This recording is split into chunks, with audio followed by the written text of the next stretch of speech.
So good morning everyone. A little bit cooler today. And you're up high in the US, aren't you? And it's cooler up higher. You have snow? We don't have snow. Yes. My daughter lives in Wisconsin. She had a lot of snow this winter. I heard them say that they reckon it was winter like the old days. I said, like the old days? Yeah, lots of snow. Well, they definitely get it here. Mm-hmm. So this morning we're going to be looking at hormones. And this was an issue that actually wasn't an issue before the early 50s. So what happened in the early 50s, because we're always looking at why.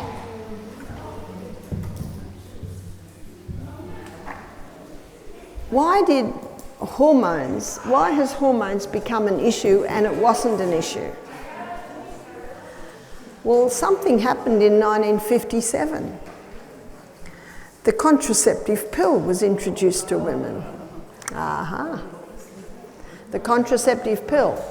And also around that time, people started to use plastics.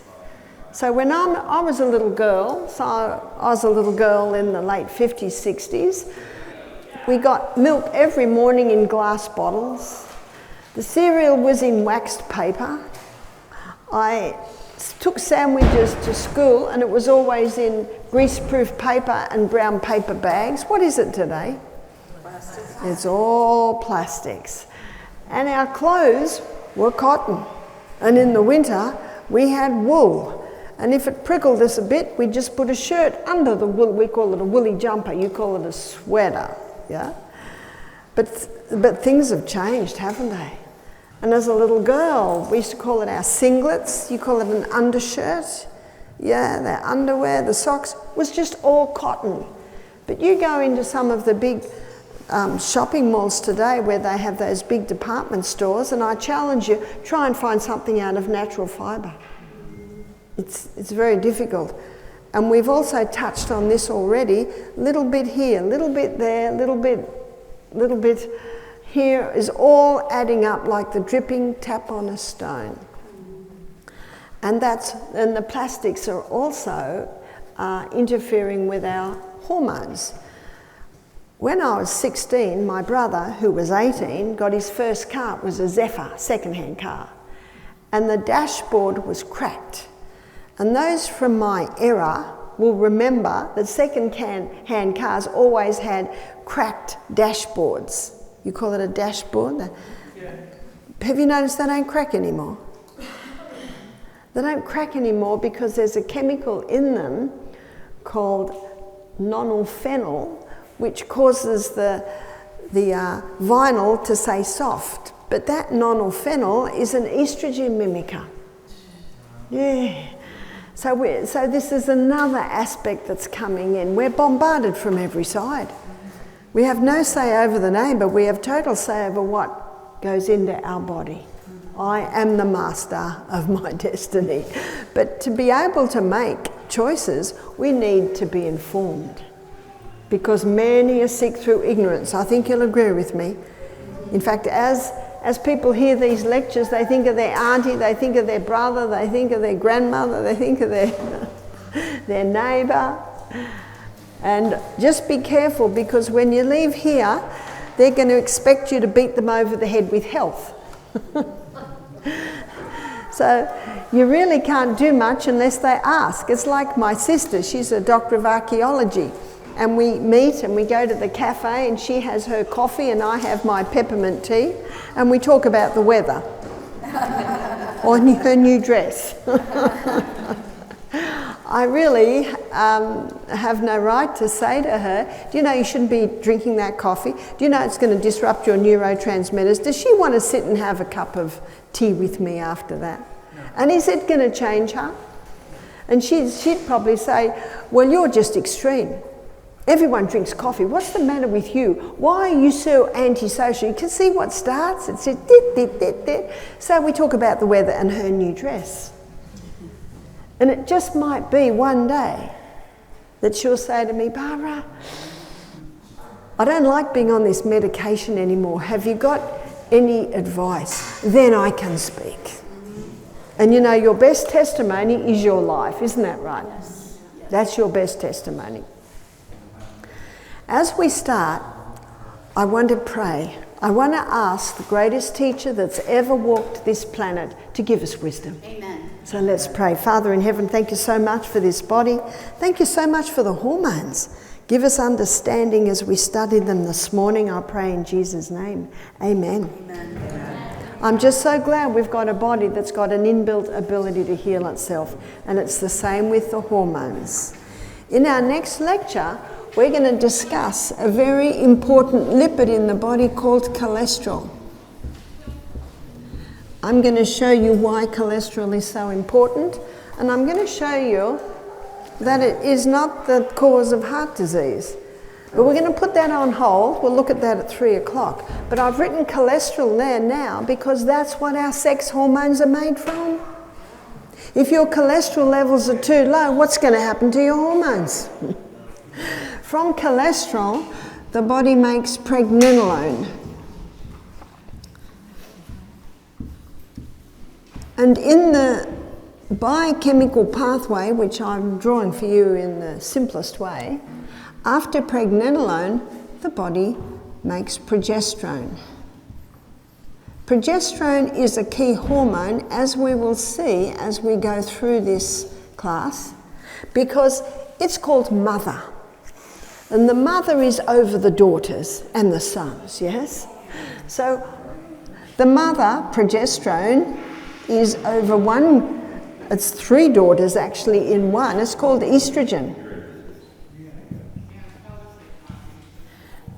And don't you love it when a mother has her children under control? No fun when a family visits and the kids are just running wild in the house, and who do you look to? The mother. Can you do something about your kids? So this is mother. Progesterone is mother. And her role is to keep estrogen where it should be. And as I said, it's not just one estrogen, there are 3. There's estrone, and estrone is called E1. And estradiol is called E2. So here are the 3 estrogen sisters. And the third one is estriol. And estriol is called E3. So the mother progesterone has a few daughters, and they're the estrogens. She also has a son, and his name is testosterone.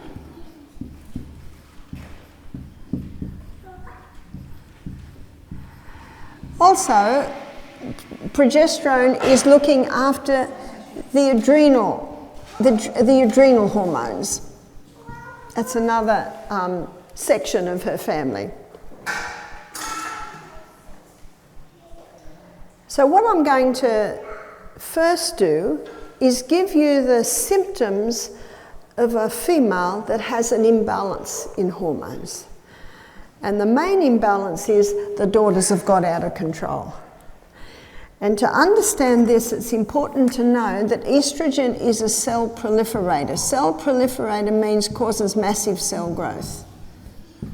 So if those daughters get out of control, you're going to have symptoms like fibroids, cysts on the ovaries, polycystic ovarian syndrome, endometriosis. This growth factor has got out of control. We've got growths developing in the reproductive organs. So there's some of the symptoms of a hormonal imbalance. Another symptom can be early periods. Did you know that normal is 16 to 18, but we hardly ever hear that today? We're even getting young girls getting their periods at 8 and 9 years of age. Whoa! Why? Well, we're going to look at that in this class, why that would be so. Also, painful breasts, cysts in the breasts, high estrogen opposes thyroid problems, so thyroid problems can also be a result. Progesterone, it's got a nickname, and that's happy hormone. Isn't it nice when you have a happy mother in the home? And that's what progesterone is, it's the happy mother. But if progesterone levels are low, the lady's going to feel depressed. She's going to have premenstrual tension. She's not going to be able to sleep properly.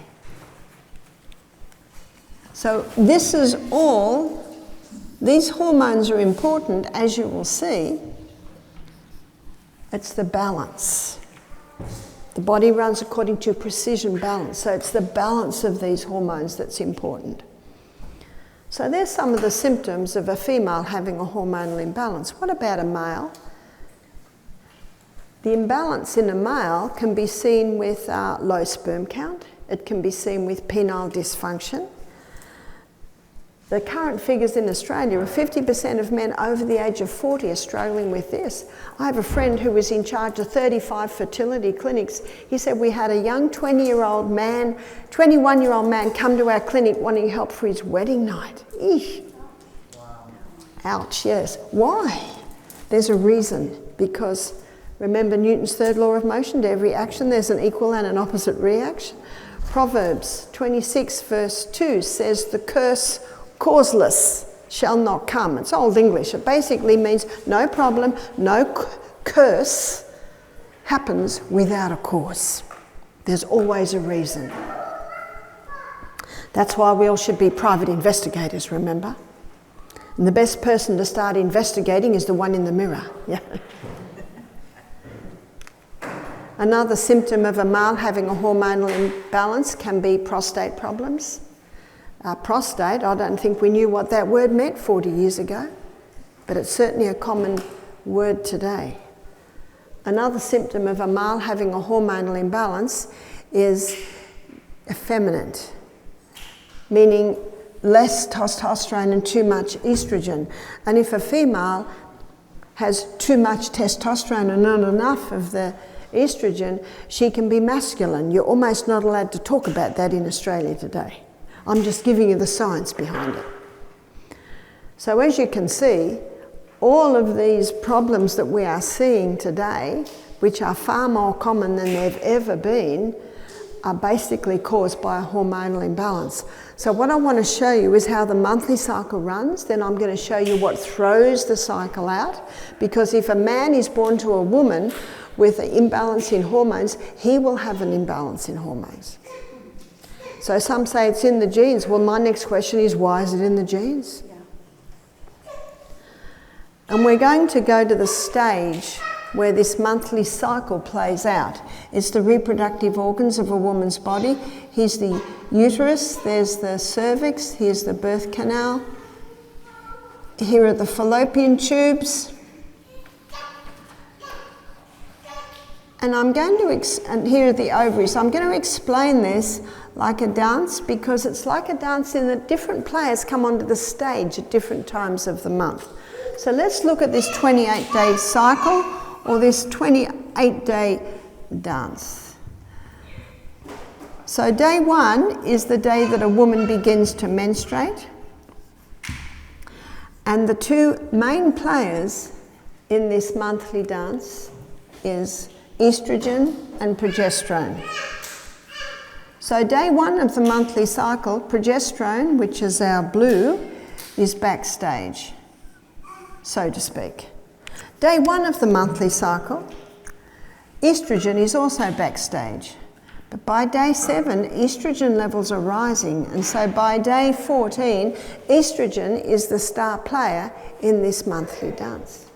Let's go to the stage and look at the effect, or where the dance is played out. Let's have a look at the effect of estrogen at this time of the month. Remember, the first week is when she loses her blood. So by day 7, we're rising again. Now, estrogen is causing massive cell growth in the lining of the uterus, causing the blood nest to once again develop. I used to explain this to my children. I used to say to them, Mother has a little blood nest that develops every month. And at the end of the month, the blood nest comes away. And if father puts a little seed in the blood nest, then a baby grows. It's a lovely way to start talking about it as a little blood nest. And then if the little one happens to see at that time of the month, and I know very well, having raised 6 children, and often I would mind more, they're around you all the time. And you can't go to the toilet by yourself. In fact, one day I had 5 of them in with me. And sometimes they may see a little blood at that time of the month, and I'd say, oh, it's just mother's blood nest coming away. So it's a nice way to start it when they're little, and then as they get older, their questions arise. And then when the young girl goes through or starts her periods, a girlfriend of mine said she knew nothing. And she started to bleed at school. She was 13. She came home very sad, and the mother said, what's the matter? She said, I'm dying. I'm dying. But I think things have come a little bit further since the 50s, 60s, haven't they? But it's nice to be open, but not too explicit. I think we've almost gone the other extreme, where you've got children at the age of 6, 7, 8 watching sex scenes on the movies. And the movies are portraying it as a sport. You know, this is not the way God planned it, is it? Not at all. So what's happening at this time of the month with the high estrogens causing massive cell growth in the lining of the uterus, also causing cell proliferation in the ovaries, causing some eggs to fully develop, and also causing a form of lubricant to be released in the birth canal. Around day 14 for some women, it might be day 13 or day 14 or day 15, a fully developed egg bursts forth from the ovaries, and the little filaments on the end of the fallopian tube pull up that egg. And the fallopian tube is ever moving like this, moving that egg up. Now where the egg bursts forth, a little blister develops. And that blister is called the corpus luteum. I have written corpus luteum in blue for a reason, because corpus luteum is the main site of progesterone production in a woman's body. Now just think about this for a moment and think about the ramifications of this. Can you see the importance of a woman ovulating every month? That's the way God designed our bodies to work. And every month when that egg is released, corpus luteum develops. And corpus luteum is the main source of maintaining mother hormone. Mother that keeps everything under control. A mother, happy mother, the happy hormone. It's just alarming how many women and men today are suffering from depression. And sometimes its source is right here. They're lacking that happy hormone. You see, progesterone is mother hormone for men and women. It keeps these in the balance that God designed for them to be. God designed the body that progesterone is mother, and with her son, testosterone is next, then the estrogens. And God designed that with a woman, with a female, mother progesterone is number 1, and then the females under that, and then down further is the testosterones. That's the way it was designed. We'll have a look in a minute at what causes the disruption. And so with the development of corpus luteum, by around day 14, 15, now we get a rise in progesterone. And because we've got our blood nest, we've got our lubricant, we've got our egg, the message is given to estrogen, you can now go backstage. Estrogen's main role in the monthly cycle or monthly dance is that first part, that second week especially. But now, with the release of the egg, the development of corpus luteum, now we get a rise in progesterone. And with the rise in progesterone this time of the month, a few things are happening. progesterone has a ripening effect on the lining of the uterus. I liken progesterone to the plasterers and the painters putting the finishing touches, the interior decorators putting the finishing touches on the lining of the uterus. Progesterone also heightens a woman's mood at this time of the month to the point of increasing her sexual desire at this time of the month. But something else is happening, and that's to the cervix. The cervix basically looks like a little soft cushion with a hole in the middle. So let me show it from side on. So from side on, we've got the soft sides, and we've got a little mucus plug in the middle. But under the effect of progesterone, at this time of the month, the sides of the cushion come up a little tighter, the mucus plug is released, and a special form of lubricant is released around the cervix. And this lubricant is designed specifically to facilitate the entry of sperm up into the uterus. So you can see that the stage is set for the entry of man.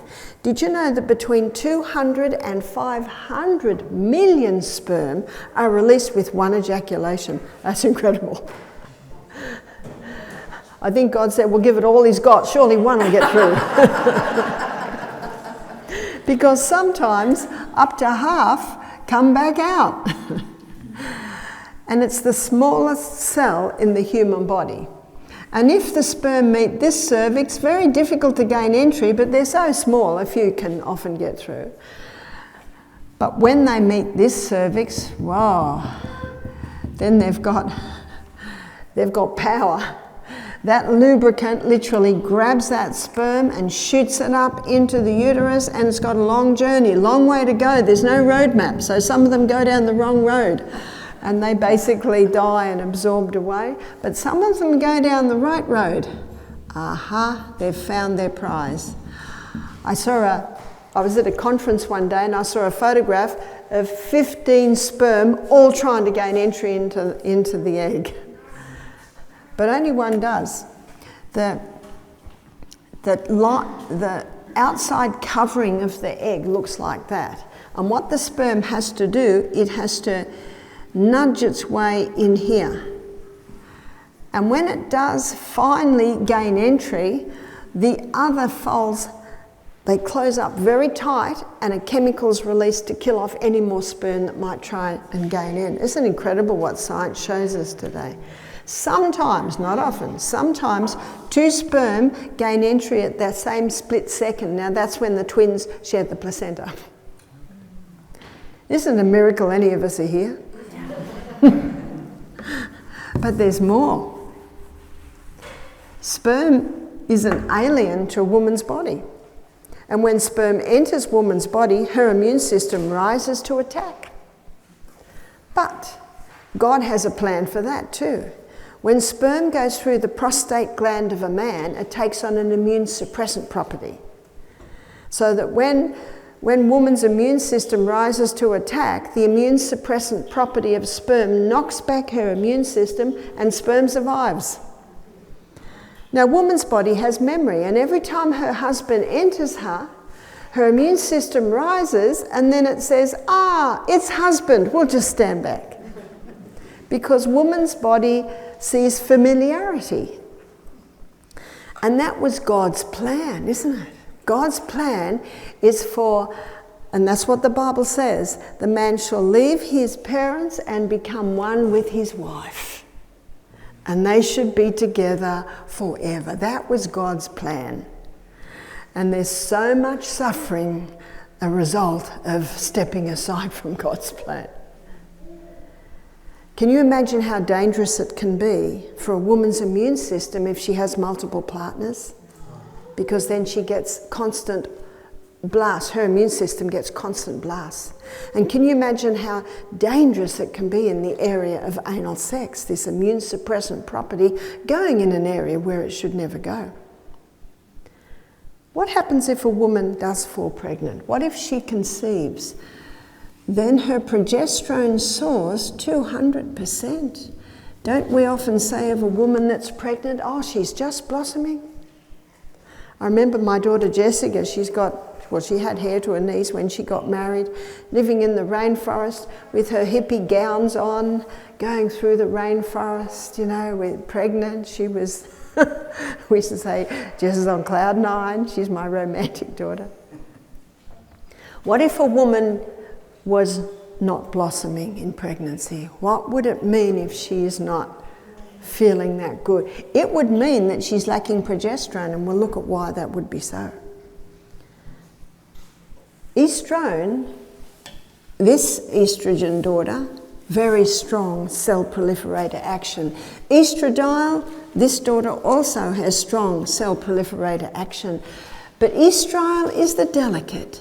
She's the little delicate shy sister in the background, and she rises in pregnancy. And so the two hormones that rise in pregnancy are the delicate estrogen and also progesterone. I was pregnant or breastfeeding non-stop 14 years. I breastfed 3 months into every pregnancy, and some people say, you poor thing. I say, oh no, it was wonderful. Progesterone levels were nice and high, and I do love babies, so it was not hard. What would happen if a woman didn't fall pregnant? What if there was no conception? Then by day 26, her progesterone levels drop right down. And by day 26, estrogen levels drop right down. When both those levels drop down, the blood supply to the uterus is cut. And when the blood supply to the uterus is cut, then the blood nest comes away, and we are once again at day 1 of the monthly cycle. I think my anatomy and physiology book is one of my most interesting books.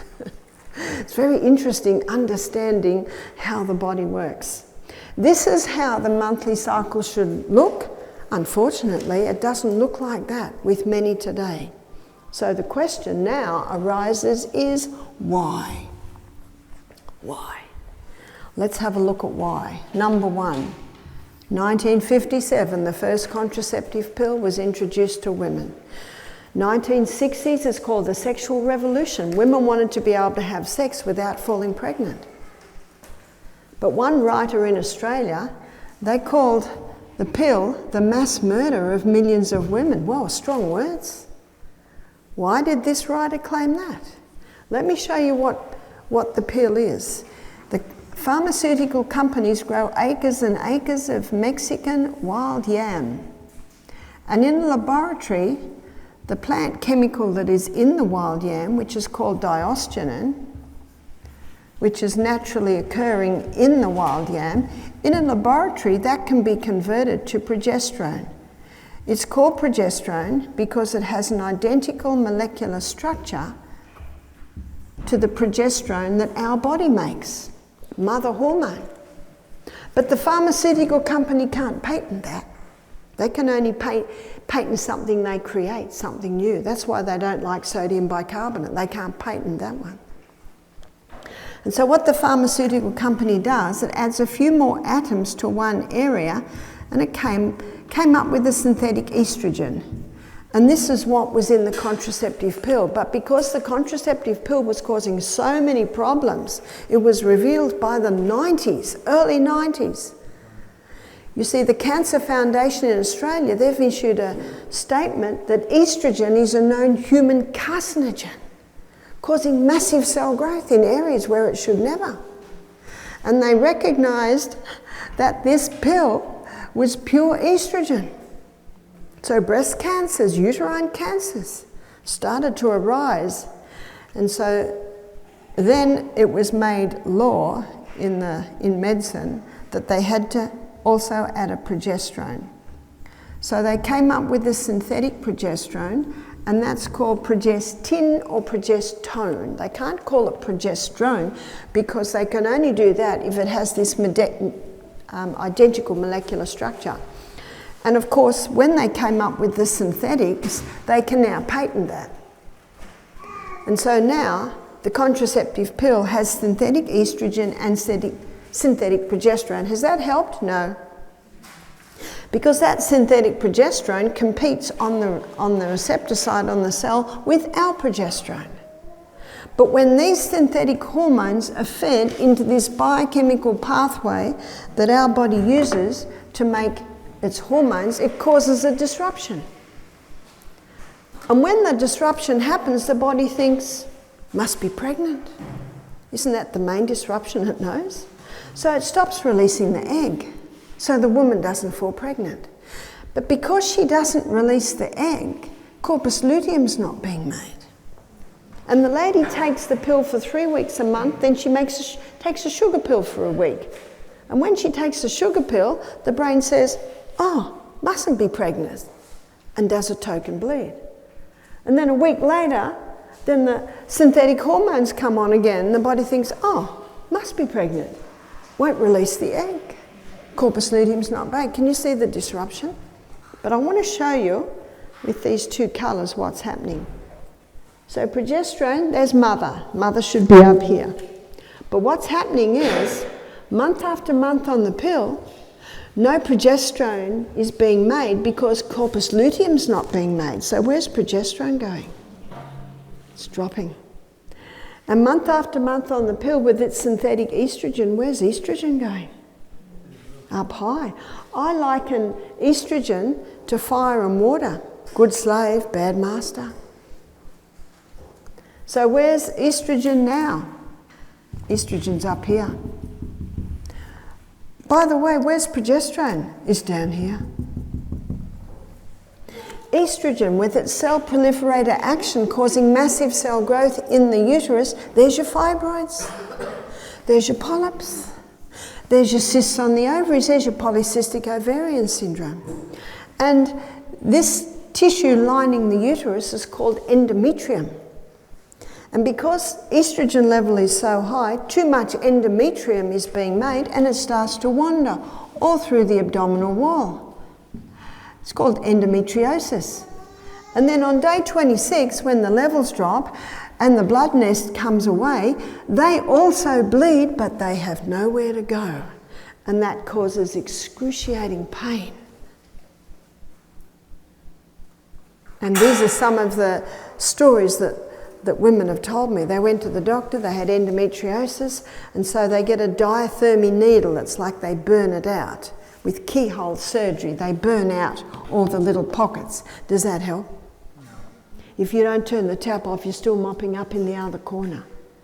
And one 25-year-old girl told me this. She said, my doctor said I'll be okay when I go through menopause. Was that 25 years more of this? So the good news is, this can be turned around, and I will show you that. But right now we're looking at the causes. So the 1960s, called the sexual revolution, that's when so many women had the contraceptive pill. And now they're in their 50s, 60s going through menopause. What's happening? They're getting hot flushes. You see, estrogen causes capillary dilation, causes all the blood to go to the skin, and the husband knows because halfway through the night all the blankets get thrown off, and then 10 minutes later they get pulled on again. One lady said to me, I'm the CEO of a big company. I'm there in a board meeting and I get a hot flush. She said, I start perspiring. I feel so uncomfortable. So I went to the doctor. I told him my problem. So he put me on hormone replacement therapy. What's hormone replacement therapy? More synthetic hormones. The body now thinks it's pregnant again, so it stops putting all of its energies into the skin and starts to put its energies into the breast. 6 years later, the lady's got a lump in her breast. She goes to the doctor. She's got breast cancer. The doctor takes her off HRT immediately. Why? He knows. So you say to the doctor, why do you do that? He said, well, she was suffering and it brought her relief. That is true. And not every woman will get breast cancer. That's also true. But I'm not interested in playing Russian roulette with my life. And if you say to the lady, what would you prefer, hot flushes or breast cancer? What's the answer? Bring on the flushes. I'll have a cold shower. And I've seen many ladies with black lace fans. But the good news is, what I'll show you today is you can turn that around. Because we live in a body that wants to balance, that wants to heal. And often it's not, because it's not given the right conditions to do that. So let's look at the menopausal woman again. Now she's got thyroid problems because that high estrogen is opposing or compromising thyroid function. She just found out she's got osteoporosis.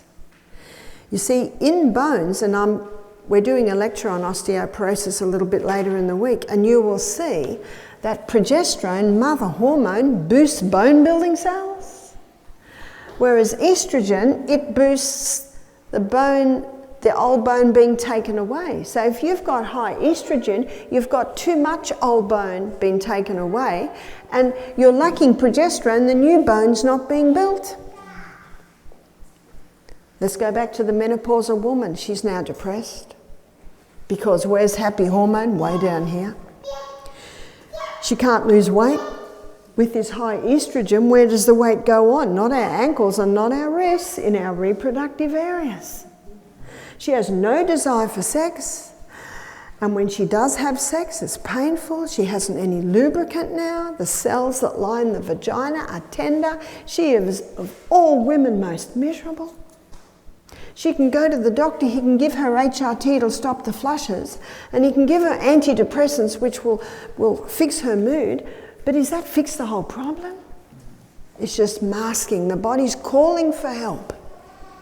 It's knocking at the door, and we need to listen. But I understand most people don't know what to do. They don't know what to do. Let's have a look at her children. Her daughter is now in her 30s. She just found out she's got breast cancer. When she was 20, she found out she had endometriosis. Let's look at her son. His sperm count is low. His wife can't fall pregnant. He's starting to have penile dysfunction. She's got another son. He's becoming very effeminate. She's got another daughter who's becoming masculine. Can you see what's happening here? Drugs never cure disease. They just change the form and location of. What's that? That's the side effects. That's the side effects. But there are some people who've never been on the pill.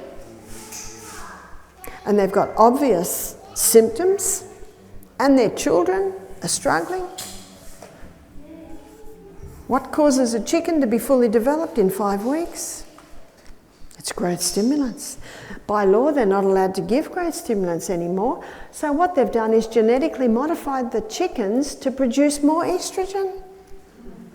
One man told me that in his area, the breast of the chicken is so large, the chickens keep falling over.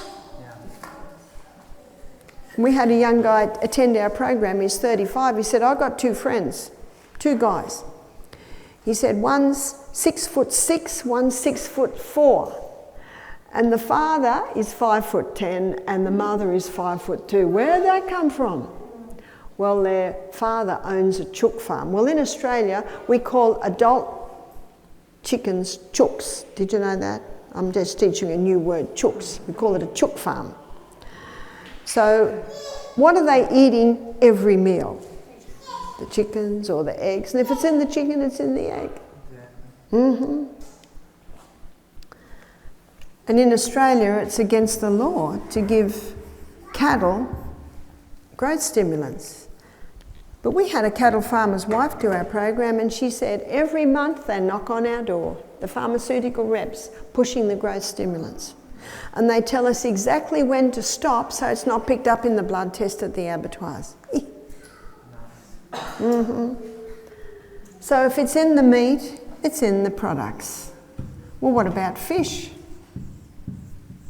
Well, when you've got 80% of women on the pill or HRT, and the sewage is going out to sea, or it's in the waterways, and they're feeding on it, and you've got number 3, the plastics that are getting into the waterways, and this is all contributing to this hormonal imbalance. You see, in the molecular structure of estrogen, there's a phenyl ring. And this phenyl ring unlocks the door to get into the estrogen receptor site. And I told you about my brother David's car, Zephyr. The dashboard was cracked, but he did fix it. He put turquoise fur over it and a cow with a head that went up and down. That's very 60s, isn't it? Very 60s. Well, what happens today is new cars, that vinyl has nonylphenol in it. So nonylphenol, a friend of mine he's a naturopathic doctor, and he was helping a man conquer his cancer. He had prostate cancer. And he was going very well. All the symptoms were easing, and then all of a sudden everything got worse. And he said to the man, "Have you done anything?" He said, "No, I'm still on the diet, I'm still taking the herbs, I'm still walking every day." He said, "Is there anything that's happened in your life?" He said, "I got a new car." He got a new car. Now, many people get new cars and don't have this problem, but this was the straw that broke the camel's back. He was already so far and he was getting better, and then this just brought him down. So if you get a new car, you really should put it out in the sun and open the windows and the doors. Leave it in the sun for a few days. I know I got a new fridge not long ago, and I couldn't stand the smell, the plasticky smell. So you know what I did? I got an onion and I sliced it. I put half on the plate in the fridge and half in the freezer. And I got up in the morning. It did smell a bit like onion. But when I took the onion out, it was not long before that smell wasn't there anymore. I think we all know that raw onion can take in bad fumes. Can you put that in your new car? You certainly could. You certainly could. Yep. Not everyone might like the perfume of the new car. But you can put it in there overnight, and then in the morning it'll smell like onion, but what you'll find, you just open the windows and the doors and it airs quite quickly. So nonylphenol is in many products today to soften that plastic. Bisphenol A is another one. You can get plastic bottles that are hard plastic, and you'll see that they'll say BPA free. That's bisphenol A free. So these are estrogen mimickers. They're often called xenoestrogens, which means estrogen mimickers. They mimic estrogen. So I've seen people, they've never been on the pill, they're vegetarians, they eat plants. And so often it can be the exposure to plastics. So ladies, just have a look at your underwear. Is it easy to buy a bra that's made out of natural fibre? No, it's not. See, men, they have cotton underpants, cotton undershirts, jeans, cotton shirts, not a problem. But the ladies like the pretty things. And you'll see a lot of the pretty things are made out of the plastic fabrics that do have an estrogen disrupting effect. That's your acrylic, nylon and polyester. Not so much problem with an outer coat made out of that, it's more what's touching your skin. And I did mention the other day the brand Booty. Booty is a brand that has underwear and sportswear, and it's lovely and stretchy, and it's bamboo. It's mostly made out of bamboo, which is viscose. I'll tell you a funny story. I was in Idaho. I think it was a year and a half ago now, 2021. And I was giving meetings, and we went to a Trader Joe's. And I went in, and there was this high stand that had bamboo, and it was Booty. And they had bras and underpants and leggings, and and petticoats. Oh, I went a bit berserk. I even bought some for my daughters. I spent about $160 buying all this stuff. And I went home and I'm taking the labels off, and I read the fine print, made in Australia. Oh. It's like taking tea to China, isn't it? But it's a great brand because it's stretchy. And you can also, I know in America you have the brand Fruit of the Loom, and they have sports bras, and one lady said to me, oh, they're not very nice though. Isn't that typical of us lady? They're not very pretty. We like pretty things. God made us that way. Well, you have another one called Jockey, Jockie. They have quite a few made out of modal. Now, modal is the cellulose spun from the birch tree. So have a look around and you will find some alternatives. They are contributing factors to this hormone imbalance we're seeing. So you're saying Jockey and Fruit of the Loom are good? Well, some of Jockey's underwear is not natural, but some is. You have to read your labels. That's why you almost need your magnifying glass, but you'll see it. So look where your exposure to plastics can be. I think it's impossible to eliminate it. It's handy stuff. That's why many people went to it, because glass breaks. But you've got stainless steel drink bottles. You can do the hard plastic drink bottles. They're great for kids. Just look for the BPA free. I've got a book that a guest gave me. She came to us from Canada. We used to have a lot of overseas guests before COVID hit. And she gave me a book called Slow Death by Rubber Duck. And the two guys that wrote the book, they look at all the environmental poisons that we're exposed to, and it probably should say slow death by plastic duck.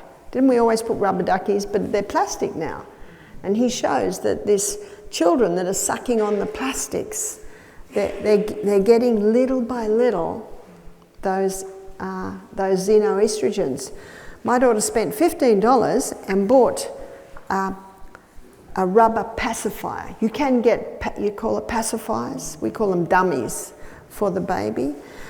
So if someone has a baby, you know, a good present is a rubber pacifier, a stainless steel little milk bottle with a rubber teat, and some, you call them diapers, we call them nappies, made out of starch. And you can get them made out of starch. And when they open the present, oh, and don't forget the wooden rattle, little wooden things for them to suck on, they'll go, oh, this is an unusual present. And you know what you'll say to them? I'm concerned about your baby's sexuality. Because that's where it starts. One of the reasons the girls are getting their periods at the age of 9 is this exposure to plastics.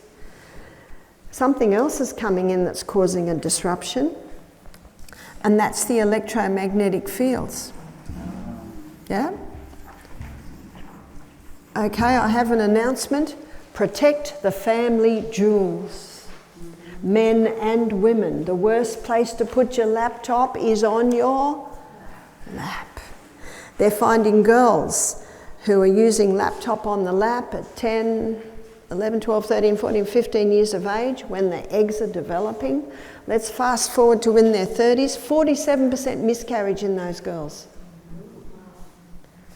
I had a guy come into our program, had a sports car, he's in his 30s, used to have his laptop on his lap whenever he stopped at the lights.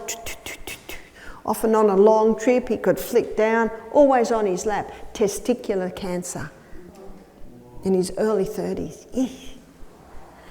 So protect those family jewels. And ladies who are at the computer a lot, that electromagnetic field coming through to the breasts, contributing factor. And also be careful where you put your phone. I was reading the story of a breast surgeon. He said, I'm shocked at how many young women are coming in with breast cancer in the breast where they put their phone in their bra. You can even buy a sports bra now with a pocket in it for your phone. I wonder how many are going to get hip replacements. Isn't that where it goes, in the hip pod? Or you can even get in the thigh of the sports. I wonder, are we going to get breaking down femurs now?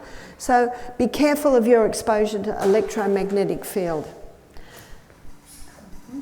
Also chemicals, we can put that with plastics. So one of the worst is glyphosate or Roundup. It kills the plants by working on their hormones. So when we eat food that has glyphosate or Roundup on it, it has an effect.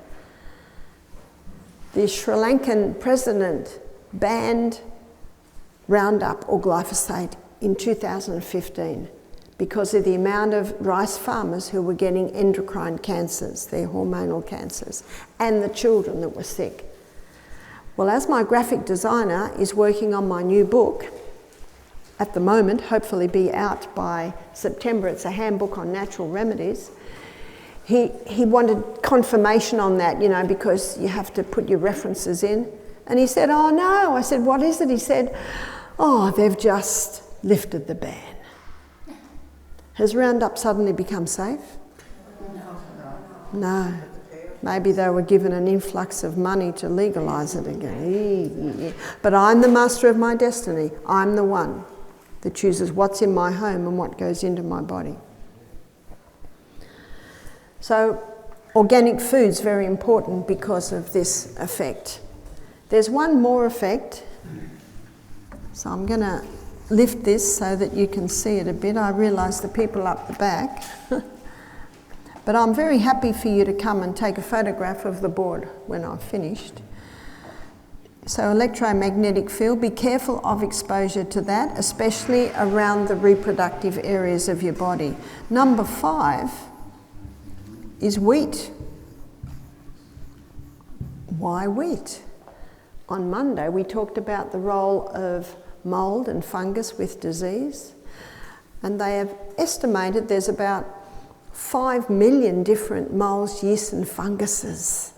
That's a lot, isn't it? I used to say 1.5 million, and my husband used to say to me, Barbara, that's too much, I don't believe it. I said, check it out. He's my biggest critic. If I pass him, I'll pass anyone. Came back and he said, 5 million. And one mould waste that's commonly in grain is called zearalenone. And zearalenone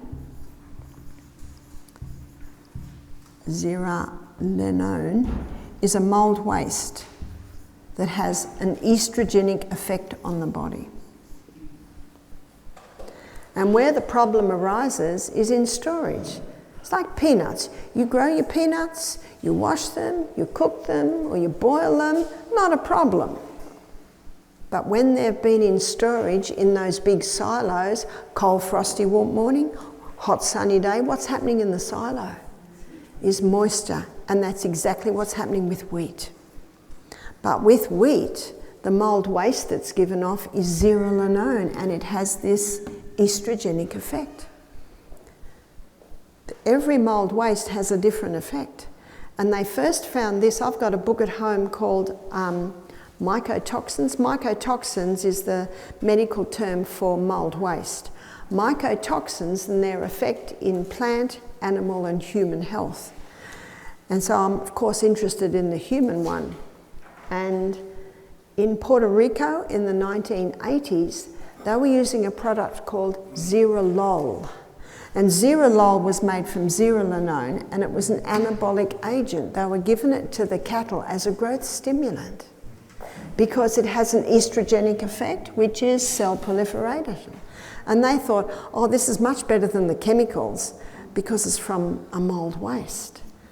And then they discovered little boys were going through puberty at the age of 5. Little girls were going through puberty at the age of 5 to 6, and they traced it to the meat that the women were eating in pregnancy that had been given the Zearalol as an anabolic agent, a growth stimulant. Yeah. Now in America and Australia, so they quickly had to stop that. So in America and Australia, all wheat is tested for zearalenone levels. But none of them are 0, because if they demanded 0, no wheat would pass the test. So there is a small amount allowed. But if a person's eating cereal and toast for breakfast and sandwiches for lunch and pasta for tea and cookies and donuts mid-morning, mid-afternoon, that's almost a 90% wheat diet. So when wheat is eaten in that amount, can you see the zearalenone levels rise, and that can have that estrogenic effect. Whew. A friend's grandson has pubic hair too. Has pubic hair at 2 years of age. And can you see what we're seeing here? It's not just this, it's not just that. It can be a little bit of all of this, but this was black and white. Those cows were given Zerolol as an anabolic agent to make them grow quickly so you can get them to market, and they thought, we don't need to test for that because it's just a mould waste.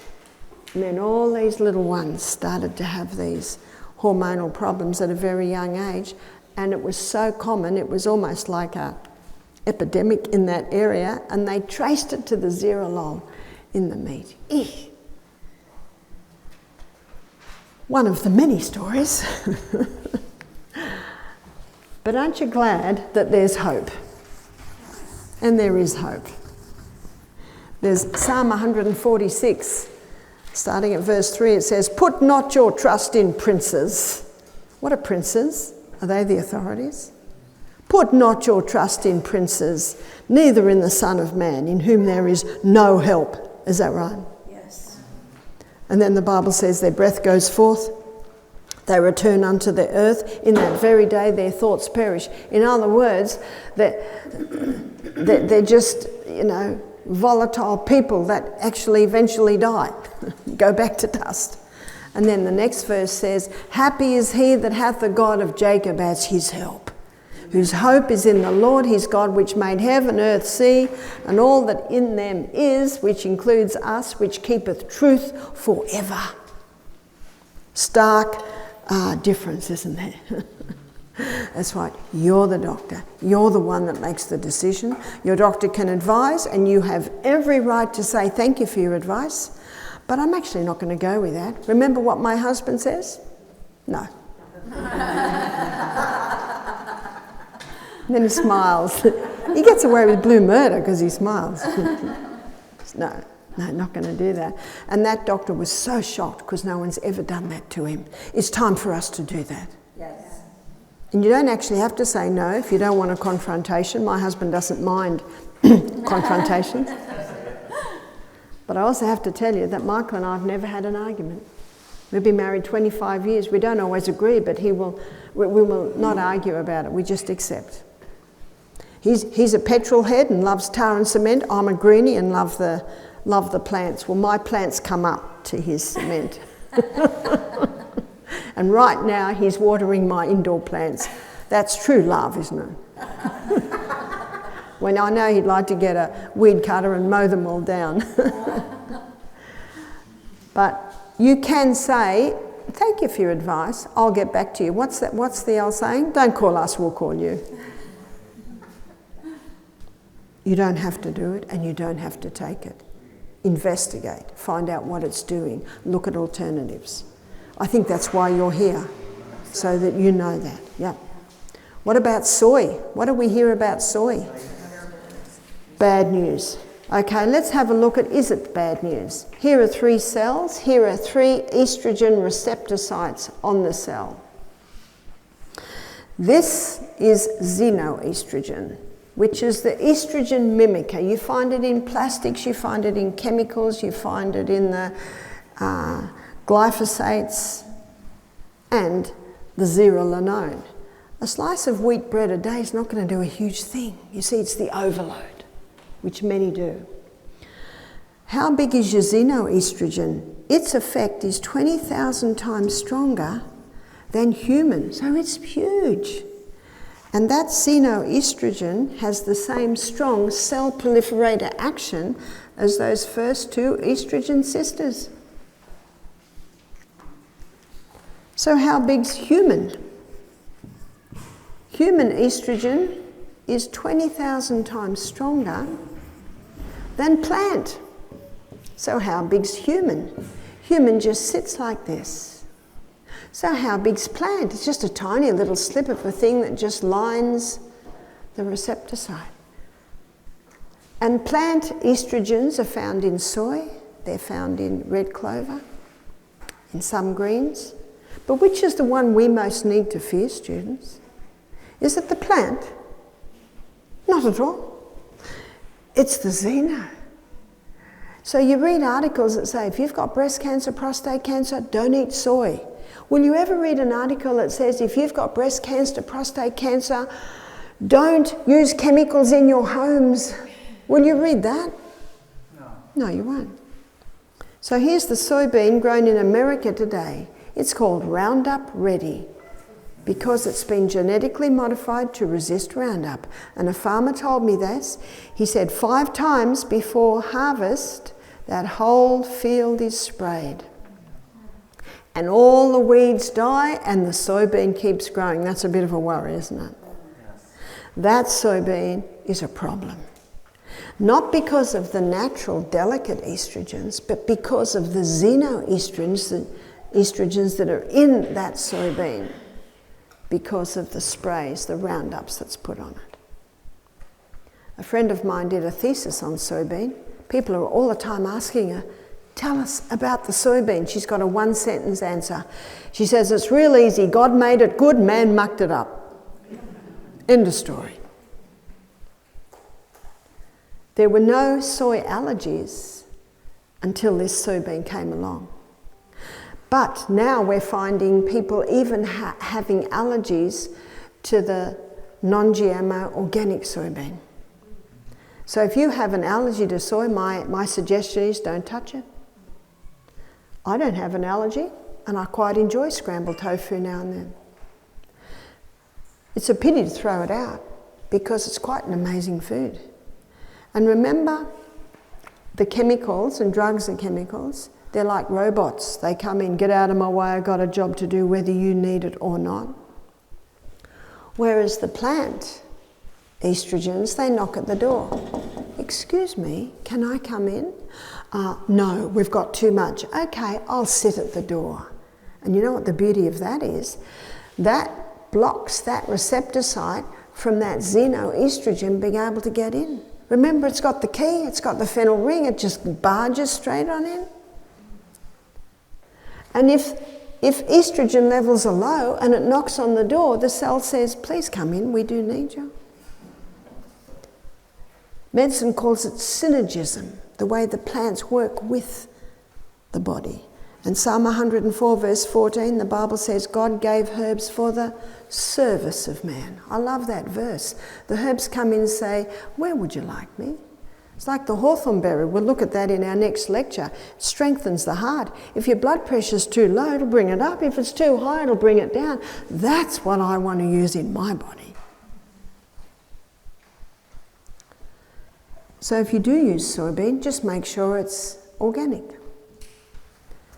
Because an organic farmer will not use genetically modified seed. If he does, he'll lose his organic status. So how can we turn this around? Number 1, eliminate. If you don't turn the tap off, you're still going to be mopping up in the other corner. Eliminate the pill. So how are we going to stop having babies popping up everywhere? Sex is 2-part, contraception should be 2-part. Makes sense, doesn't it? But it's not very common today, as we looked at, common sense. The lady's role is to know when she's ovulating, and her body will give her 3 signs. One sign is that her temperature changes. It's as simple as taking the temperature every day before the lady gets out of bed, and she will find that when she gets to ovulation, temperature will drop and go up onto a higher plane. And that is her sign that ovulation has begun. My daughter, Jessica, she's 42. She's in Tasmania, and I was there recently, and she said, Mom, look, I've got an app on my phone. I put the temperature in every day, and it tells me I'm safe, I'm not safe. I was talking to her a few days ago, and she said, you can get an earring now. Apparently the earring will tell you if you're safe or not safe. I'm just telling you what she told me. Can't comment on that, I don't know. But that's one sign. The second sign is that the cervix changes. And it's as simple as testing the cervix every day. At first, a woman has nothing to compare it to. But as the weeks and the months go by, she starts to see the changes in her cervix. The other is that the vaginal mucus changes. So when estrogen's high, it's usually white and not very profuse, but when progesterone rises at ovulation time, then the release of the lubricant becomes more profuse and it's clear and stringy. There's a definite change. So a woman can test herself every day and she'll see the changes. And usually ovulation happens here, this week here, which is the 3rd week. But what these changes in the lady's body will tell her is exactly when it starts and when it finishes. And so what she can say to her husband, I'm safe on the week after menstruation, and I'm unsafe around that 3rd week, but those signs will allow her to define it. And then the 4th week, she can say, I'm safe. So when she's unsafe, that's when the husband either masters the art of withdrawal or uses a condom. I read a paper, an article on the Italian men, and they prided themselves in not getting their women pregnant by mastering the art of withdrawal. And I thought, how nice. The men have taken charge of this. Whereas I know in Australia, the woman has to go on the pill, or she has to have an IUD, or she has to have tubes tied. But in this situation, it was the man. And it is true that some men are having vasectomies. But when a woman has her tubes tied, I was reading one study that showed that when women have their tubes tied, often they end up having to have a hysterectomy later in life. And with men, there still hasn't been a clear study to link whether the vasectomy is contributing to prostate problems later in life. You can't interfere with the body and there not be an effect. So my daughter Jessica and her husband Matthew, I think they were married for almost 4 years before baby Amethyst was born. How nice. They mastered the art of controlling conception. In fact, they had 3 girls, and they chose exactly each time when they were going to have their little girl. And the last girl that was born, Matthew was building their house, and they didn't want to have the baby till the house was finished. Well, they gave birth to their 3rd daughter in the house with a home birth midwife, with, I think they had a blow-up bath or something like that. So how nice that there can be that. I always think it's nice for a young couple to have a few years together before the little darlings appear, because they can be challenging at times. So it's important to have a nice, solid relationship and be agreeance in everything around the child before the child is born. Eliminate the HRT. It's a dangerous drug. They actually both are. One girl told me that she's 15, her mother wanted her to put the patch in her arm because she didn't want her to fall pregnant. And it was supposed to last 3 years, and it all leaked out in 2 weeks. And for the next 10 months, she bled non-stop. You can't put drugs into the body and there not be an effect. But many people took the pill and they were never told that there was a danger. Isn't that true? They were never told that. What about the IUD? What about the IUD? I still don't agree with putting something unnatural in the body. And a lot of IUDs now contain the synthetic hormones. Eliminate meat and its products. If you like meat and its products, must be organic. I choose to eat plants myself. Eliminate the plastics as much as possible. And one of the worst is hot soup into a plastic container and plastic bottles sitting in a hot car. So the heating of those plastics releases more of those xenoestrogens, which is again why, ladies, the underwear, we exercise when we're wearing polyesters, it's having an effect. Also, get that wheat right down and look at alternatives to wheats. Get the chemicals out of the home. Be careful where you put your devices. Our bedroom should be an electromagnetic field free area. Charge in the next room. 80% of Americans sleep with their phones. The pillow's no protection. So please put it in the next room. If you use it for an alarm clock, you'll still wake up if it's in the hallway. So this is the first step, is turn it off. If you don't stop what's causing it, you will never have a balance. Your liver, yesterday we looked at the liver and how it can detoxify us, and it can detoxify us from estrogen. If the estrogen goes down the hydroxy-2 pathway, it's taken out of the body. That's the one we want. There's another pathway, the hydroxy-16 pathway. And if the estrogen goes down this pathway, it comes back in 100 times worse. So we don't want that one. And there are certain herbs, and there are certain vitamins, and there are certain foods that will stimulate, we'll call it highway, that'll stimulate highway 2 and inhibit highway 16. And one is the cabbage family. The cabbage family contain indoles, and indoles are a plant chemical that stimulate highway 2 and inhibit highway 16. It can be as simple as eating something from the cabbage family every day. Cabbage, Brussels sprouts, broccoli, cauliflower, bok choy, kale. They are all considered part of the cabbage family. And if you use organic, you're getting a better amount of indoles. And you don't have to deal with the chemicals, again, that are contributing to the problem. Vitamin B.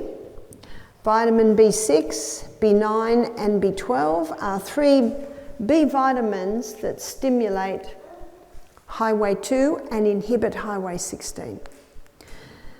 The highest source of your B vitamins are really in your raw nuts and seeds, but if a person has a hormonal imbalance, they may need initially to take supplements. Would you prefer a liposomal? Chelated, that's what you're looking for. Chelated. If you get the chelated, even if you have gene disruption, you can still absorb that. Another one is licorice. If you've got high blood pressure, forget the licorice. And also flaxseed. Grinding up flaxseed and pouring it on your breakfast every day. As you'll see when we look at fats, it needs to be eaten almost as soon as it's ground. Number 3, in Australia and America you can buy yam creams, and these yam creams contain diosgenin. And when you apply these creams to your skin, the fat cells take it up and it stimulates the pathway that your body uses to make progesterone. So it boosts your body's production of progesterone. When you boost mother hormone, it automatically brings all the others under control. So the first step is turning the tap off. The second step is boosting the body to release excess estrogen out. And the third step is applying this yam cream. The skin can take up 400% more than if you eat the yam by mouth, because your liver detoxifies it. In Australia we have a cream called the Anna's Wild Yam Cream, and it used to be available in America, but a certain person was on social media and it's worldwide shortage now. But there are other yam creams, I'm sure, available. We're just hoping that it picks up its game and comes up to the demand soon. How do you use the yam creams? Finger dip up to the nail bed and put it on the inside of your arms one time, chest another time, inside of thigh another time, abdomen another time, maybe neck, maybe face. And it's every morning and every night for 3 weeks a month. So if a lady's menstruating, she stops here. She stops at menstruation week. If she is not menstruating, she just chooses 1 week of the month where she does not apply it. Some ladies choose the first or the last week of the month where they don't apply it. Most ladies find that they need to be on it for 1 year. Sometimes it's 20, 30 years the balance has been out. But it won't take 20, 30 years to get it back into balance, but it could take a year. One lady said, I tried this cream and it didn't work. I said, how long did you try it for? She said, 2 months. What's happening after 2 months? Remember, her imbalance, which is the common imbalance, is estrogen dominance, progesterone deficiency. Where are we after 2 months? About here. Where do we want to be? We want to be totally around. And we've seen the yam creams turn many lives around. One lady said that her blood loss halved within the first 2 months. One lady said, thank you for giving my daughter back. She turned 13 and she grew horns. Well, I've got some good news. Premenstrual tension is not necessary. Premenstrual tension is a clear sign that there's not enough progesterone. And what this cream does, it boosts it. But you can get progesterone cream, and you can buy that in a lot of your Trader Joe type stores. And initially, that could help. But if you keep putting progesterone cream in the body, it gets a little lazy. It thinks, well, we don't have to make any more, mother, because it's coming in. I meet ladies who've been on the progesterone cream for a couple of years, and at first it was great. But after a year or so, they're not seeing the results anymore. What I love about the yam creams is they work with the body. They work with the body's processes to bring back the balance. So all the symptoms that I spoke about can be helped by doing this. So one man had prostate cancer. He was having a 3-monthly injection to try and get his testosterone levels down, because too high and too low testosterone can be a problem. When testosterone goes too high, and what can make it go high is all these disrupting things. When it goes too high, it can cause inflammation of the prostate gland. And so they're trying to get that testosterone down. So he was on a 3-monthly hormone injection. He developed breasts. He was in his 60s. He was having hot flushes. And the testosterone levels were staying high. He heard the lecture and he made a decision to implement some interesting principles that we're going to be looking at. Running out of room, aren't I? Do you know, I'm going to turn this around for a minute. I don't know how to do this.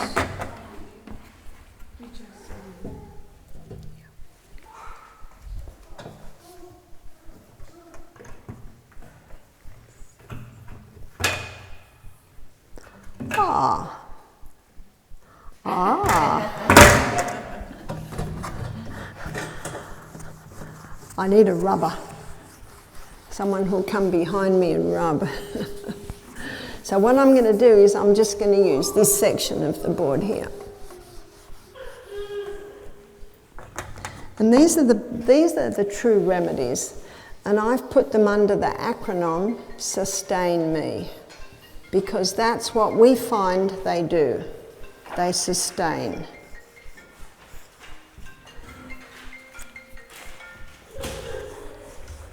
And they are the true remedies. So let's have a look. Sunshine is not the enemy in the sky, it's the doctor in the sky. And I think most people today are familiar with the importance of vitamin D. And we're going to look at sunshine in more detail when we look at osteoporosis. Use of water. There's a time to use water and there's a time not to, and we heard about that last night. Have you practiced drinking before your meals? Often people say it's hard because I'm in the habit of reaching for it. Sleep. And I think it's tomorrow night. We're going to look at sleep in detail and how important that is. And it's in the hours of the night that healing accelerates. It's in the hours of the night where the hormones get their balance. So sleep's very important. Trusting God. This takes into consideration all the anxiety. So when you trust in God, That helps not to be so stressful. 1 Peter 5 verse 7 says, cast all your care upon him, for he cares for you.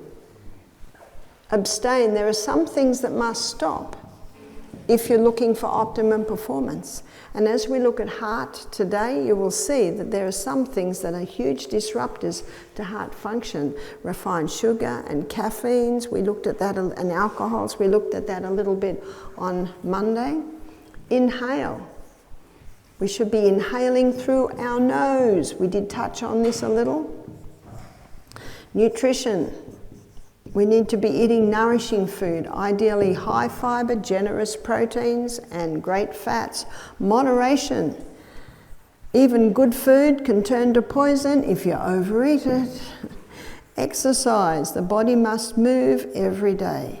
When the body moves every day, it increases oxygen, and as we also looked at, when you increase oxygen at the cellular level, you're getting 18 times more energy. So they're the sustain me principles. They are the true remedies. The yam cream is effective, but it's not as effective if you're not implementing the sustain me principles.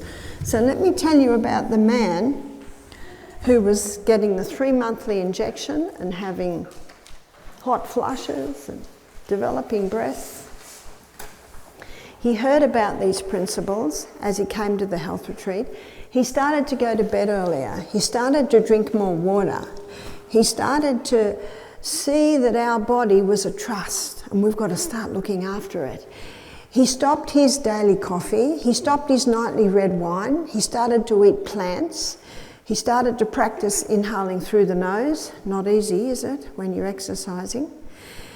He started to do things in moderation, meaning he started to have most of his food at breakfast and lunch, and he implemented an exercise program. And at the same time, he started to apply the yam cream. See, with a man, they're not cyclic, so they apply it twice a day, every day. Whereas women are cyclic, so they stop for 1 week a month.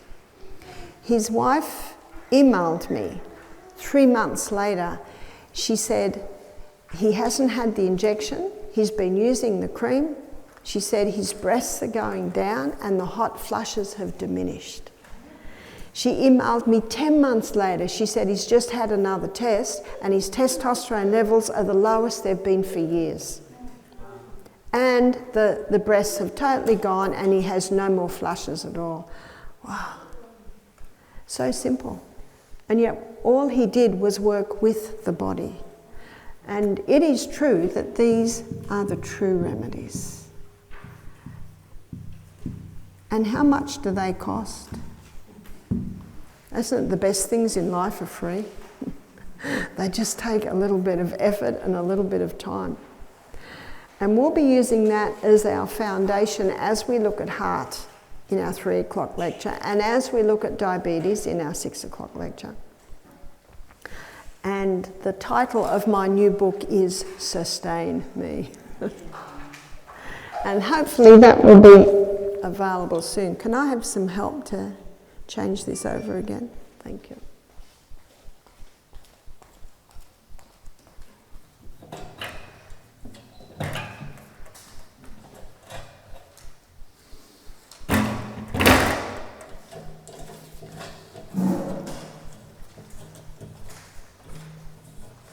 Wrong way.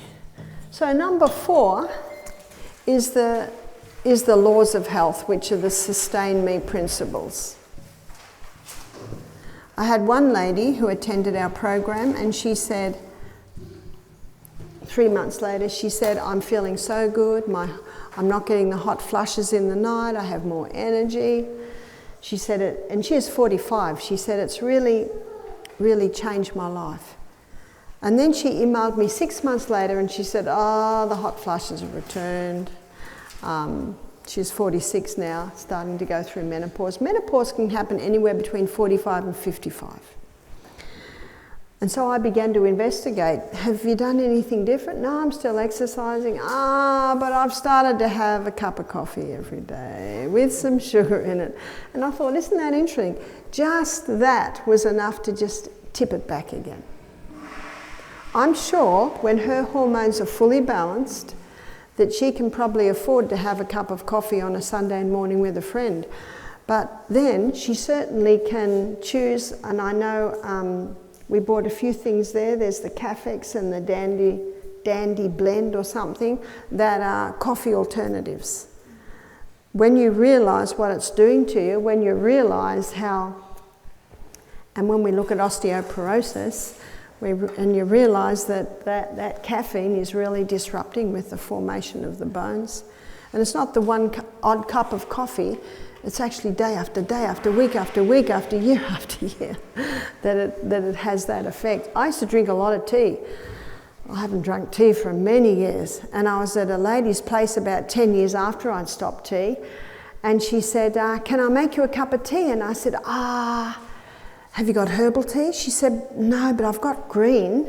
I said, I'll try green. I took one mouthful, I could not drink it because the tannin was so strong in it. And I think if I drank that when I was drinking tea, that wouldn't have had that effect. We had a lady do our program who was having 5 green teas a day, and she was so sick. She was so sick, she couldn't get out of bed for the first 24 hours. She said, I'm annoyed. I only started drinking green tea because I was told it was healthy. Well, you can't believe everything you read, is that right? You can't believe everything they tell you on the television.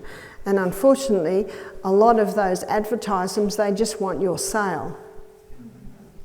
But when you have a look at green tea, it does have tannin, not as much as black tea, and it also has fluoride in it.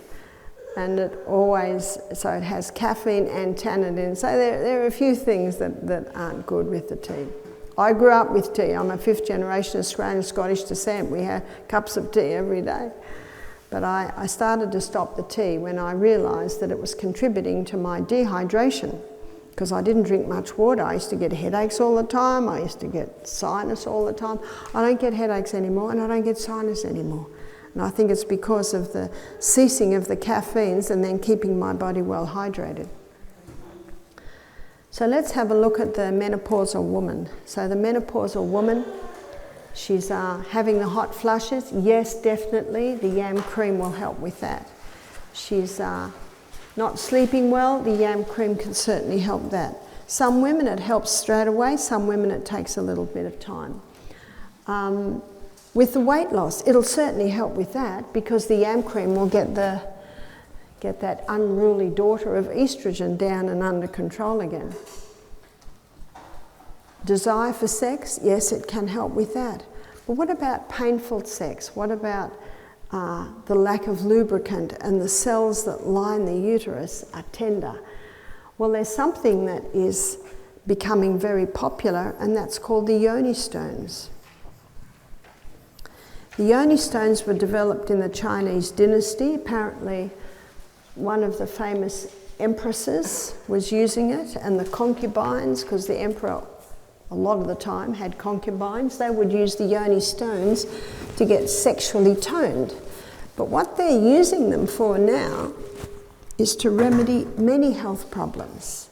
So with the yoni stones, you get them, they're about the size of a small bantam egg. That's the largest stone, and then this is the middle-sized stone, and then the smallest stone. And these yoni stones are made out of nephrite jade. So nephrite jade is like a marble. And one of the beauties of the nephrite jade, it doesn't have any crevices in it. It's, again, smooth like a marble. And there's 2 little holes at the bottom that you can put dental floss for easy extractant. So what a woman does is she inserts the yoni stone, the largest one first, until it touches the cervix. And she will not even be aware that it is there. And what the lady does is she wears it for 1 hour a day, week 1, 2 hours a day, week 2, 3 hours a day, week 3, 4 hours, week 4, 5 hours a day, week 5. And then she continues to wear it for 5 hours a day for, say, 6 months. By then, her pelvic girdle internally is strong, because the pelvic girdle becomes strong holding the stone. And as the pelvic girdle becomes strong, when it's actively holding that stone, blood supply to that area is increased. And when blood supply to the area is increased, the cells in that area become stronger. And we're finding that ladies are testifying that the lubricant has returned in the glands that make the lubricant, all because of the increase in blood there, or because of the internal pelvic girdle getting strong because it's holding the stone.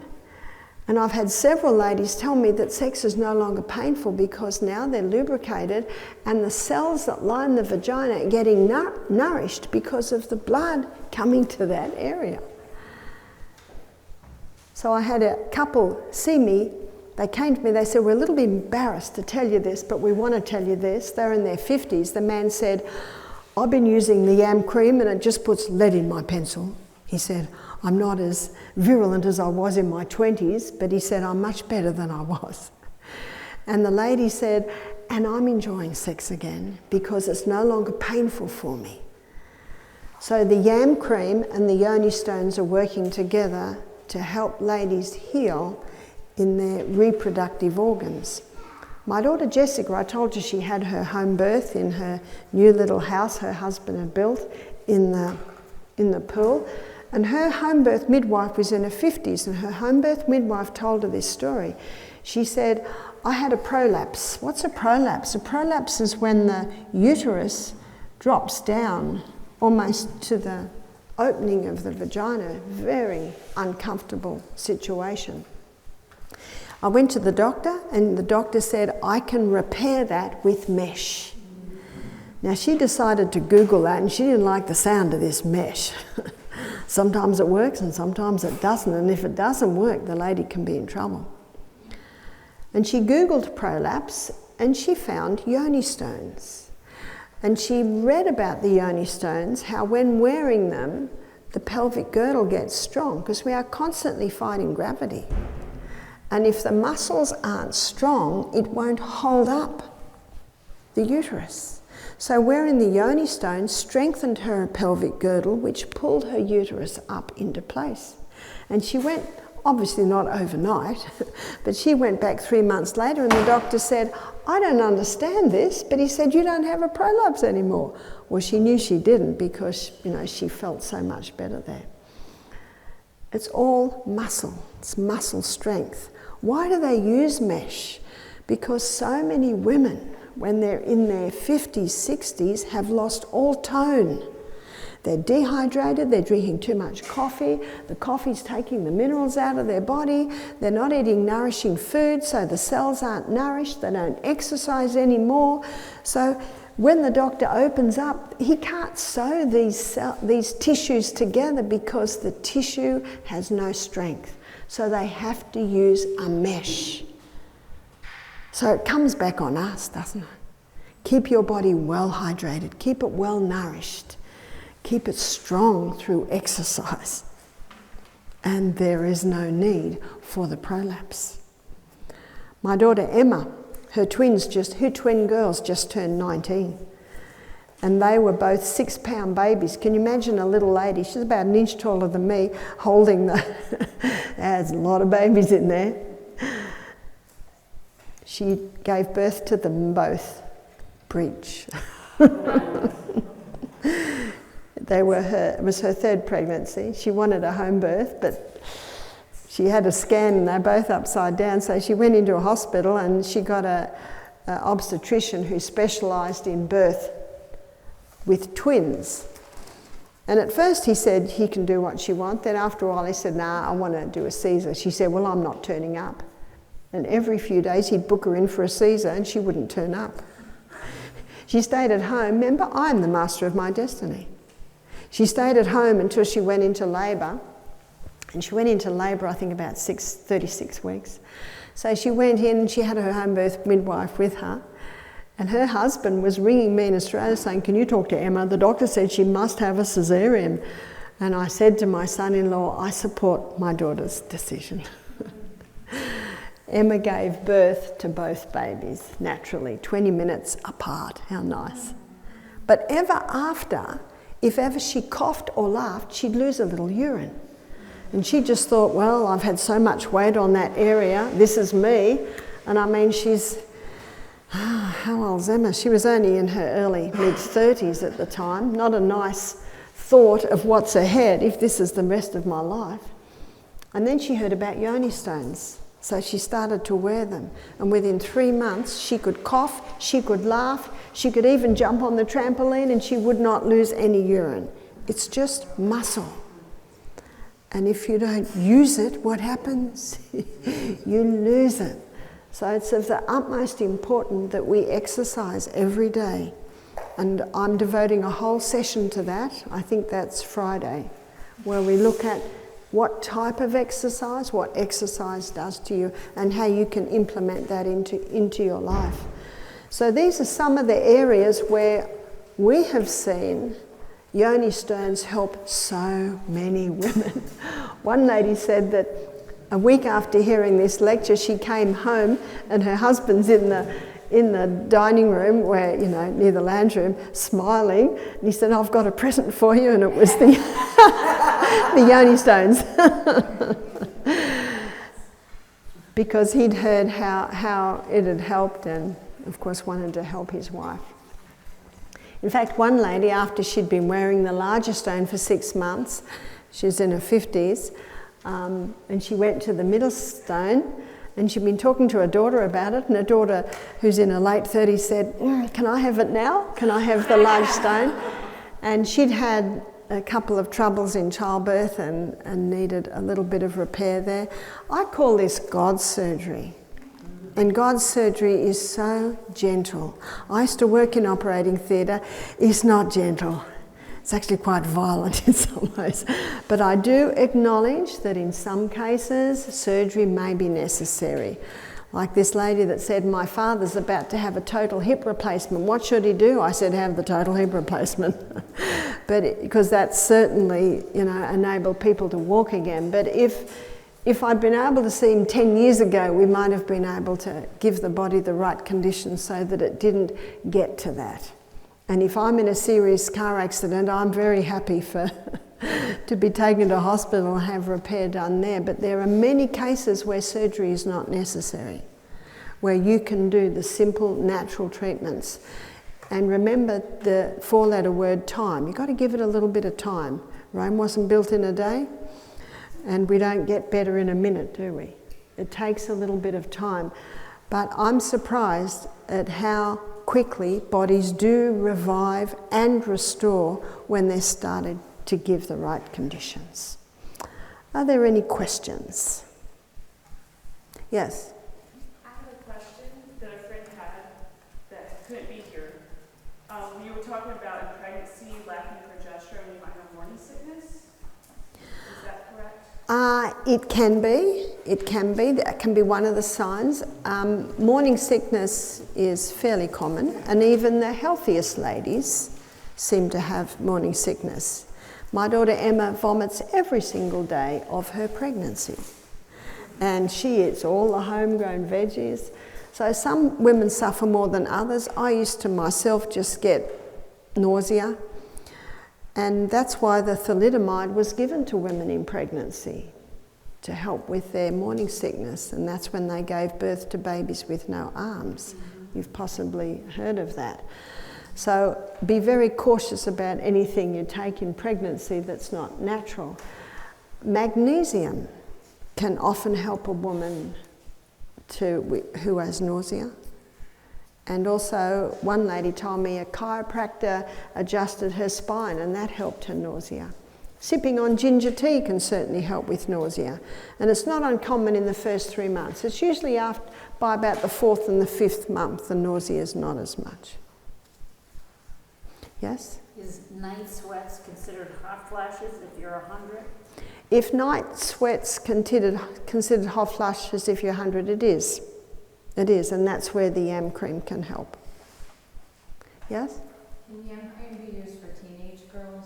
Can the yam cream be used for teenage girls? It can be. Do you know, a lady recently got to me and she said that her son, who was only, I think he was 6 years of age and he was showing major hormonal things, she put her 6-year-old son on the yam cream, obviously probably a bit lesser dose, and she was getting responses.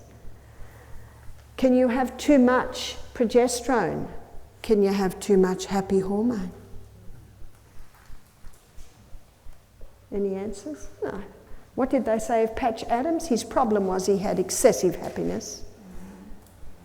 No, there's no toxic dose of progesterone, but there's definitely a toxic dose of estrogen. Yes? I've heard the yam cream or progesterone shouldn't be used if you've had a hormonal cancer. You've heard that the yam cream or the progesterone cream shouldn't be used if you have a hormonal cancer. The reason for hormonal cancers is high estrogen. And what the yams do is they boost progesterone, which brings estrogen down. So I would like to suggest that the opposite is true. They're essential in hormonal cancers because the majority of hormonal cancers are there because of the high estrogen. Boosting progesterone will bring that down. Yes? I'm a counselor. I have a lady, she's probably 68. She had 5 surgeries and the mesh was the last one they did and she was in antibiotics for 5 years. Now she's again having an infection and they said that she should take 2 more months of antibiotics. So she's been struggling with this so much. Can she do the Johnny Stones or? Okay, the question is the lady had 5 surgeries to repair prolapse. The last one was mesh. She's been on antibiotics for 5 months. 5 years. Now they wanted to go on it longer. If it was me, I'd stop immediately. And do you remember yesterday we talked about the sitz baths, sitting in hot water for 3 minutes, sitting in cold water for 30 seconds? I would do that at least twice a day. And she can certainly try the yoni stones. And I would do the castor oil compresses on the abdomen. Yes? Would the yoni stones work for someone that's 65 with? Yes, absolutely. But can you see in combination with the sitting in hot, sitting in cold, which causes massive supply of blood to the area? What's that? More nutrients, more white blood cells, more oxygen, more waste being taken away, and the castor oil on the abdomen, it penetrates deep and it breaks up unnatural formations. So all that together can cause it, yes? Do you have another yam cream if Anna's is not available? Do we have another yam cream if Anna's isn't available? We're looking for one. There was one called Moon Maid, and then they contacted us 3 weeks later and said, we can't keep up the supply, we're getting overloaded. If someone wanted to make a fortune, all they'd have to do is start making the yam cream. Yeah, I'm just sorry that it's not available. My daughter's got 600 people on the waiting list, and the Annas have just told us she can have 100 a month starting October. Well, I think we need an entrepreneurial person at the top of Anna's yam cream. Yes, yeah. Would a woman in menopause has had a hysterectomy need to use the yam creams longer? Would a woman in menopause who's had a hysterectomy? Absolutely, because I would like to suggest that the reason for the hysterectomy was a hormonal imbalance. And one obstetrician stated that 90% of hysterectomies are unnecessary. And when you understand how this brings the balance, you can understand why he said that. Yes? Someone that did have a hysterectomy, did they use the cream continuously and not wait? No, you take 1 week a month where you stop. Still do that even though? Yeah. Yeah. Yeah. What causes a low egg count? What causes a low egg count? Could be a few things. Could be the laptop on the lap for many years. It could be all of the disruptors that we talked about. Could be even that the mother was on the pill before the child was born. Could be a whole lot of things. But as you can see by this, the good news is the balance can be restored. And we've seen many people have the restoration of balance. I had one guy came in and his wife had been with us for 2 weeks and she had a massive change around. And he came in, he said, has anyone seen my wife? Tuesday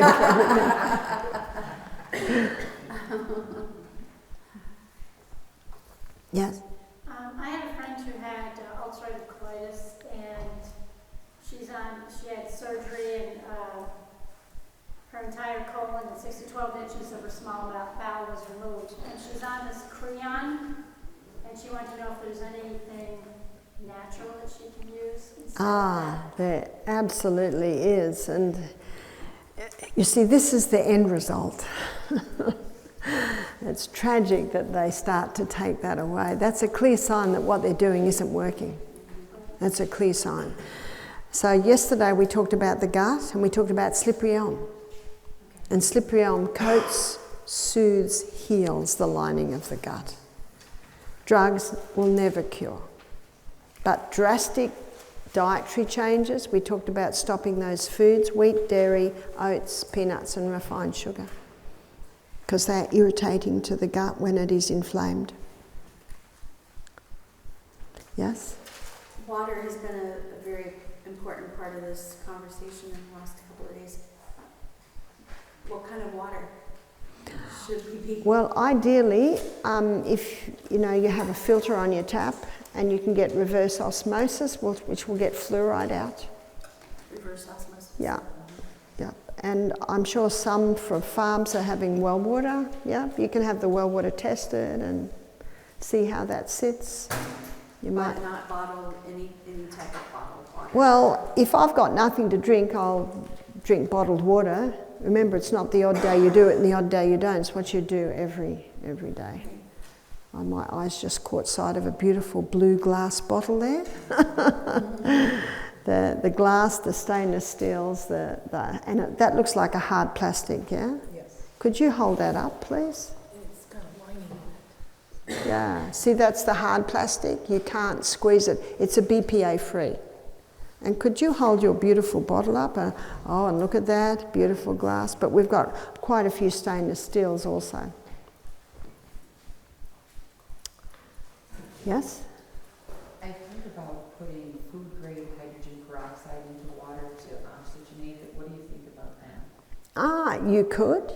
The other thing you can do, you can get an empty cup and a full cup of water and just tip them from one to the other, to the other, to the other, to the other. You do that 5 times, you've got oxygenated water. That's what happens in the creek when it's running through the stream. Okay, let's have a break. Oh, there's one more question, yeah? Someone with low or high thyroid, what would you recommend them to do? There's a book called Iodine, Why You Need It and Why You Can't Live Without It by Dr. David Brownstein. And he's supposed to be the expert on thyroid.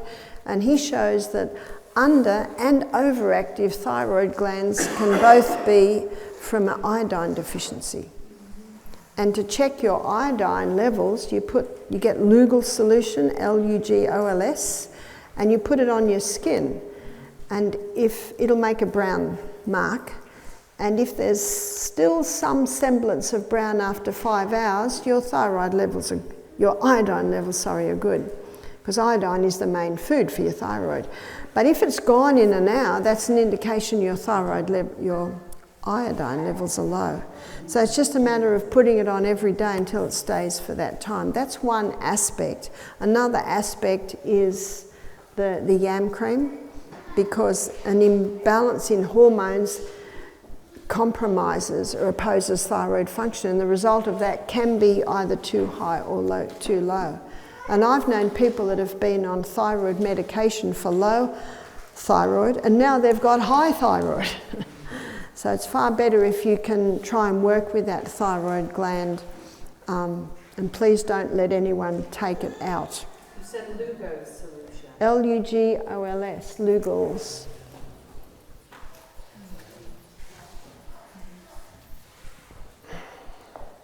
What if you're allergic to iodine? If you're allergic to iodine, don't use it. You can get remember I said you can get small amounts in those crystals of Celtic salt. Okay, let's have a break. Thank you. And we'll see you back at 3 o'clock where we talk about the heart. And if you've got a heart, you should be there.